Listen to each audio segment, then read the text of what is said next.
டேய் மச்சான் பரீட்சித், நான் இவ்வளவு நேரம் உன்கிட்ட ஹாஸ்பிட்டல் விஷயமா பேசிட்டு இருக்கேன். நீ என்னடான்னா உலகத்தையே மறந்து எங்கேயோ மிதந்துட்டு இருக்க. ஒன்னும் பண்ண முடியாதுடா. நான் சொல்றதெல்லாம் உன் காதுல ஏறாது.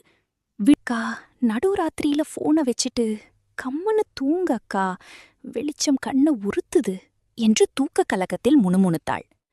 பயந்து போன ஆதிரை போனை அப்படியே அணைத்து தலைமாட்டிற்கு பின்னால் வைத்தாள். ஜன்னலின் மிக அருகில் வந்து நின்றவன் நிலவொளியில் தெரிந்த ஆதிரையின் முகத்தை பார்த்தான். தூக்க கலக்கமும் பயமும் காதலின் தவிப்பும் ஒன்றாக கலந்திருந்த அவளது முகம் அவனுக்கு ஒரு தேவதையைப் போல காட்சியளித்தது. போகும் வழியெல்லாம் அவளது போனிலிருந்து ஏதேனும் பதில் வருமா என்று பார்த்து கொண்டே வந்தான். ஆனால் ஆதிரையிடமிருந்து ஒரு சின்ன பதிலும் வரவில்லை.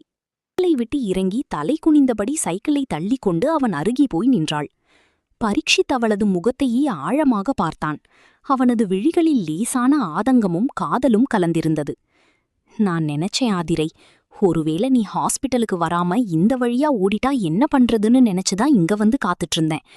அவளது இதயம் இப்போது பயத்தை விடுத்து பரீட்சித்தை பார்க்கப் போகும் ஆவலில் சிறகடித்து பறந்தது. அவளது தோட்டம் கிராமத்தின் எல்லையில் மிகவும் அமைதியான ஒரு பகுதியில் இருந்தது. உங்க தோட்டம் நிஜமாவே ரொம்ப அழகா இருக்குடி.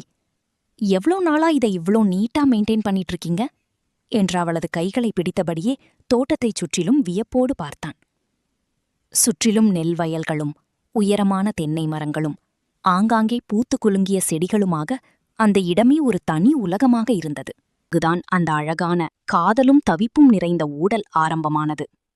மாமரத்தின் அடியில் ஆதிரை அமர்ந்தவுடனே பரீட்சித் அவளது மிக அருகில் அவளது தோளோடு தோள் உரசும்படி நெருங்கி அமர்ந்தான். அவனது திடீர் நெருக்கத்தில் பதறிப்போன ஆதிரை சட்டெனே அவனை விட்டுச் சற்று தள்ளி அமர்ந்தாள். அவள் தள்ளிப்போவதை பார்த்து புன்னகைத்த பரீட்சித் விடாமல் மீண்டும் அவளை ஒட்டி நகர்ந்து அமர்ந்தான்.